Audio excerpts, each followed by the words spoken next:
오늘 주신 말씀 사무엘하 6장 1절에서 11절까지의 말씀을 통해서 웃사를 치신 하나님, 웃사를 치신 하나님이라는 제목으로 주님 주신 은혜와 함께 나누도록 하겠습니다. 이제 드디어 다윗이 통일 왕국을 이루게 되었습니다. 수많은 우여곡절 끝에 이루어진 이스라엘이기 때문에 다윗뿐만 아니라 이 백성들에게는 더군다나 큰 기쁨이고 은혜가 아닐 수 없었을 것입니다. 그리고 성경은 그런 가운데 이제 다윗이 점점 이렇게 이스라엘을 굳건히 세워나가는 그런 말씀들이 나옵니다. 이제 블레셋과의 계속되는 전쟁에서 승리하게 되고요. 그러면서 이제 오늘 드디어 여러 지파들의 이제 리더와 제사장들과 이제 상의를 통해서 다윗이 염원하던 언약궤를 예루살렘의 다윗성으로 이제 안치하게 됩니다. 여러분, 언약궤는 여러분들 잘 아시는 것처럼 하나님이 이제 임재하는 곳이죠. 그래서 이스라엘과 함께 하신다는 것을 나타냅니다.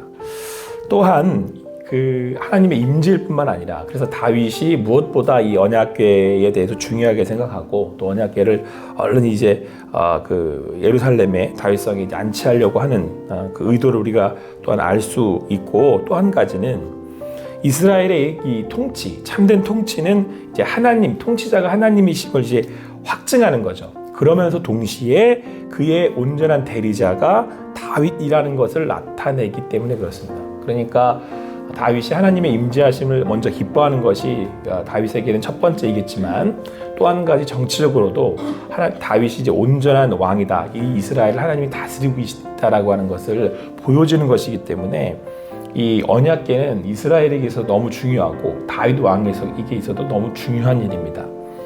자, 그래서 오늘 성경은 이제 이 다윗이 이 언약궤를 그 다윗성으로 예루살렘으로 이제 그 안치하기 위해서 이제 이렇게 그 옮기는 그런 과정들을 보여주고 있습니다. 우리가 뭐 그냥 제가 짧게 말씀을 드리면, 지금 언약궤는, 그러니까 그 하나님의 언약궤는 어디에 있었냐면 이제 아비나답, 그러니까 제사장 아비나답의 집에 있는 상태입니다. 무려 70년 동안.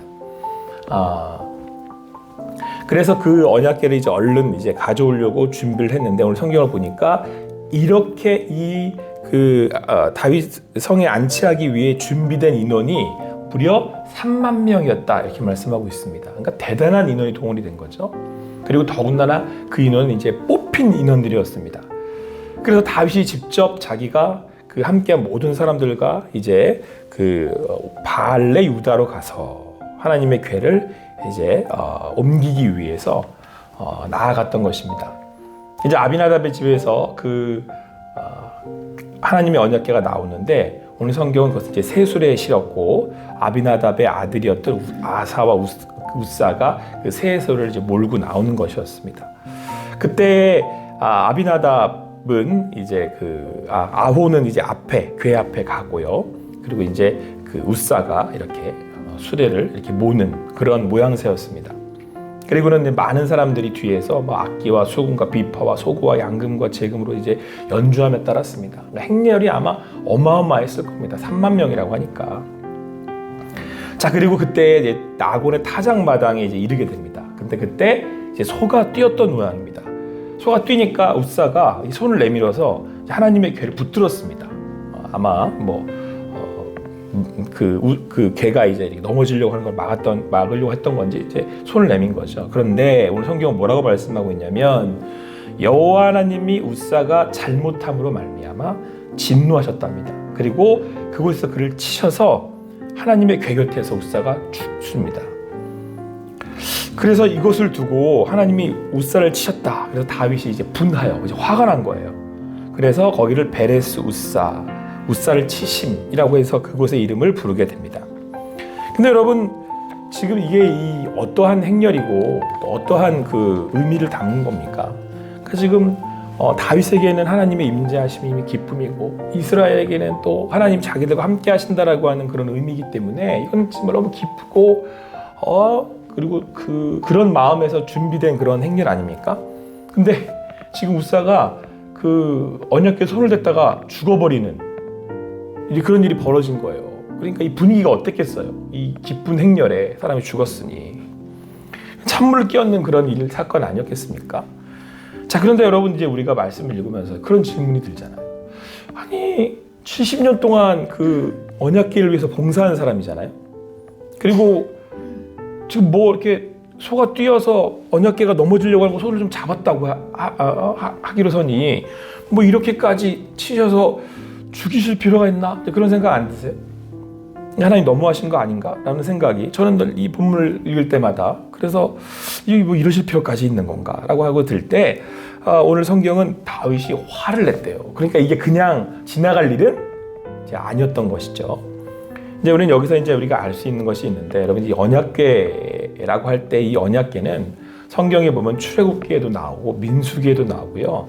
이 언약궤를 운반할 때는 반드시 레위인 중에 고핫 자손만이 어깨에 언약궤를 메고 옮겨야 합니다. 그러니까 명확해요. 언약궤를 옮기려고 하면 이 룰을 반드시 지켜야 돼요. 손을 대면 안 되는 거예요. 모르만 폴대를 껴서 언약궤를 매서만 옮겨야 되는 거예요.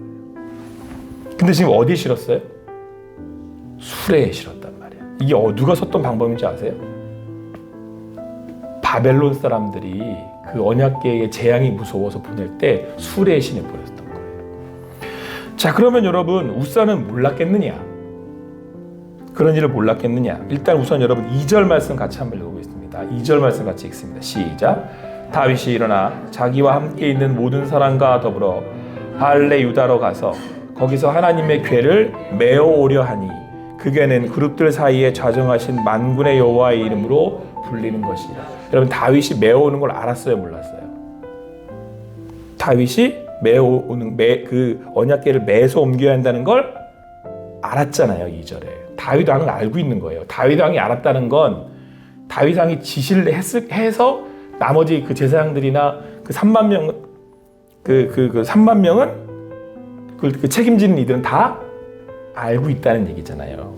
근데 그러면 70년 동안 언약궤를 담당했던 에호와 우사가 몰랐겠느냐라고 하는 거예요. 그런데 여러분 수레에서 언약궤를 옮길 때까지 아무런 일이 없어요. 그 얘기는 수레까지 옮기는 데는 뭘로 옮겼을까요? 이 폴대로 옮긴 거예요. 대를 껴서. 그리고 어디에 실은 거예요? 수레에 실은 거예요. 그러니까 여러분 언약궤를 무려 70년 동안 이 아비나답의 집이 있었고 제사장 아비나답도 알고 있어요. 그런데 여러분 어떻게 우사와 아효는 이 새 수레에 그냥 실어서 옮기려고 생각했을까요? 여러분 다윗도 알고 있었어요. 그런데 70년 동안이나 그 언약궤를 돌본 우사와 아효한테 아무 말을 못하는 거예요. 왜? 이거 누구 집에 70년 동안 있었죠? 우사와 아효 집에 70년 동안 있었잖아요. 그러니까 이게 지금 여기에 지금 이걸 이렇게 주관하고 할 수 있는 사람이 우사와 아효인 거예요. 근데 그걸 알 수 있는 장면이 뭐냐면 여러분 지금 이 행렬에 맨 앞에 지금 누가 섰대요? 네, 아효와 우사가 서고 있어요. 그러니까 모양새가 어떠냐면 아효가 맨 앞에 가고 그 수레 옆에 누가 붙어 있는 거예요? 우사가 붙어 있는 거예요. 그러니까 여러분 사실 아까 제가 뭐라고 말씀드렸냐면 원래 이걸 명확하게 옮길 수 있는 사람들은 레위인 중에서도 고핫 자손들만 옮길 수 있어요.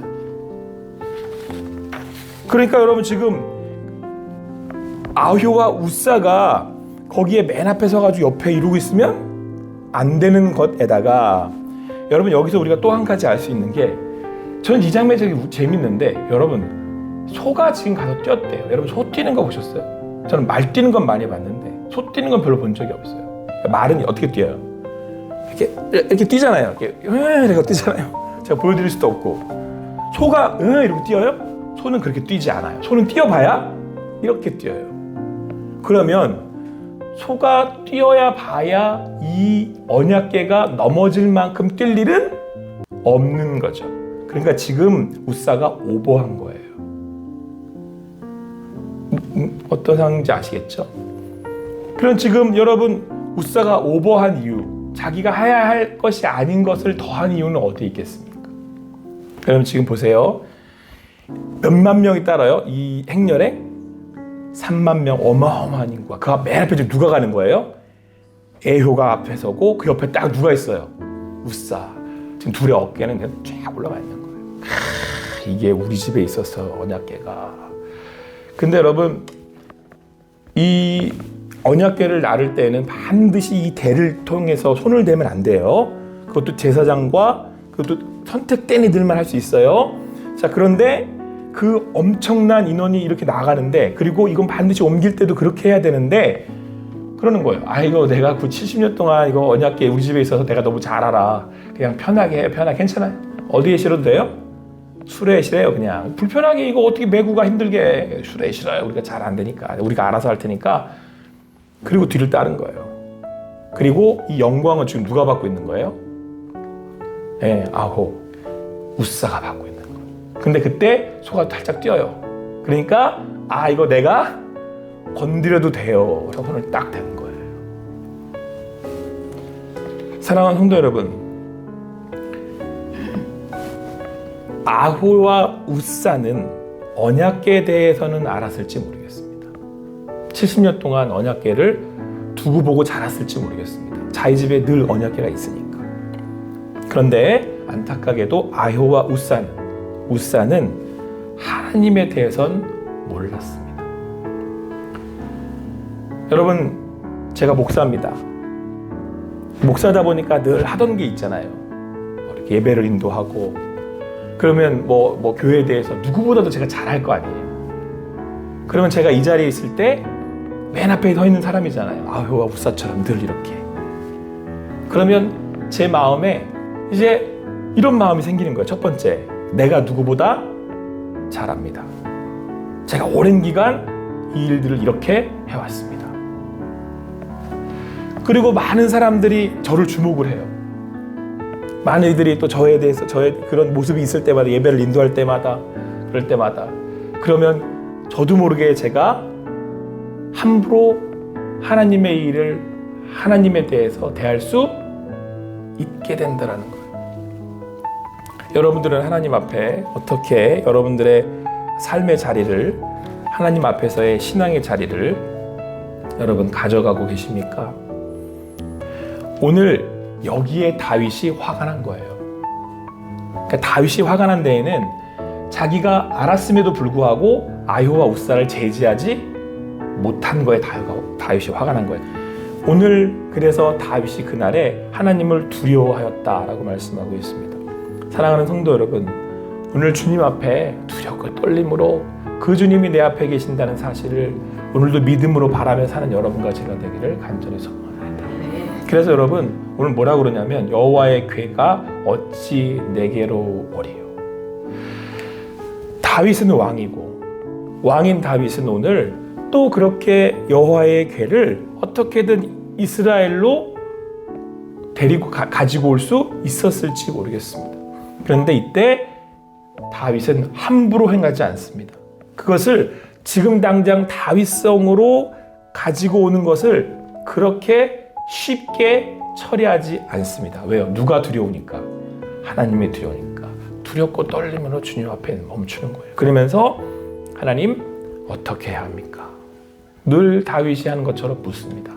그리고 하나님 앞에서 자기의 자신을 겸비하고, 다시 한번 주님 앞에 자기가 경솔했음을 회개하고, 다시 한번 주님을 바라보고, 진정 자기에게 하나님만이 온전한 나의 하나님이심을 믿음으로 고백하는 자리를 가지게 됩니다. 사랑하는 성도 여러분, 우리네 인생에, 우리네 삶에 때로는 우리의 부족함도 있고 연약함도 있고 넘어질 때도 있고. 근데 여러분, 그거 아세요? 전 제가 이 말씀 이렇게 오는데 평상시에 제가 알던 말씀이니까 이렇게 했는데 웃음이 피신 났던 게 뭐냐면, 아, 이 소도 알았구나, 그런 생각이 드는 거예요. 이렇게 하면 안 된다는 걸, 지금 이게 이렇게 함부로 이 언약궤를 운반하면 안 된다는 걸 누구도 알았다고요? 소도 알았던 거예요. 그거 여러분, 그 발람의 나귀도 그러잖아요. 가는 행렬을 못 가게 하잖아요. 천사를 보니까. 이런 장면이 성경에서 꽤나 나오거든요. 소도 안 거예요. 이렇게 가면 안 된다는 걸. 그리고 멈춰 선 거예요. 뛰면서 멈춰 선 거예요. 다윗이, 아, 이 소도 아는구나. 근데 나는 몰랐구나. 오늘 주님 앞에 두렵고 떨림으로 그 주님의 인도하심을 구할 수 있는 여러분과 제가 되기를 간절히 소망합니다. 그래서 여러분, 구원은 두렵고 떨림으로 이루어가는 거예요. 주님이 내 앞에 계시기에, 오늘도 말씀하시기에 주님이 늘 함께 하시고 나와 함께 하시고 나를 구원하셨으니까 주님, 내가 누구보다 주님 잘 압니다. 그러니 오늘도 그렇게 행하실 걸 압니다. 그러니 하나님 이렇게 하시죠. 이렇게 하실 걸 믿습니다. 이렇게 해주셔야 됩니다가 아니라, 주님, 오늘도 주님께서 내게 말씀해 주시기를 기다리겠습니다. 오늘 제가 어디로 가야 됩니까? 주님, 내가 어떻게 행해야 됩니까? 오늘도 말씀 앞에 두렵고 떨림으로 주님 앞에 서실 수 있는 여러분과 제가 되기를 간절히 소망합니다. 기도하겠습니다. 사랑의 하나님, 오늘도 주신 말씀으로 하나님께서 우리와 함께 하심을 믿습니다. 아버지 하나님, 70년 동안 아벤하다 집에 머물러 그들에게 복을 주시고 인도하시는 분이 하나님이십니다. 그렇기에 그 주신 은혜에 더욱 감사하며 두렵고 떨림으로 더더욱 주님 앞에 설 수 있는 우리가 되기를 간절히 소망합니다. 하나님, 소도 알았습니다. 하나님의 그 위대하심과 그 하나님의 그 놀라우심을 그 소도 알았습니다. 아버지 하나님, 이 아침에 아버지 하나님 주시는 말씀 앞에, 하나님 주시는 경고 앞에, 그 주님의 인도하심 앞에 머리를 조아리고 두려워할 수 있는, 그래서 아버지 하나님, 오늘 내가 어떻게 하나님 앞에 서리요 고백할 수 있는 우리들이 되게 하여 주시옵소서. 그리고 때론 이렇게 말씀하실 때 멈추어 설 줄 알게 하시고 돌아볼 수 있게 하여 주시고, 그래서 다시금 온전히 오늘 11절 말씀처럼 여호와의 괴가 가드 사람 오벳 에돔의 집에 석 달을 있었을 때에 여호와께서 오벳 에돔과 그의 온 집에 복을 내리신 것처럼 우리의 삶에 하나님이 함께 하심이 진정한 복임을 깨닫는 우리들이 되게 하여 주시옵소서. 그렇게 행하실 주님을 찬양하며 감사하며 모든 영광을 주님께 올려드리고 예수님의 이름으로 기도합니다. 아멘.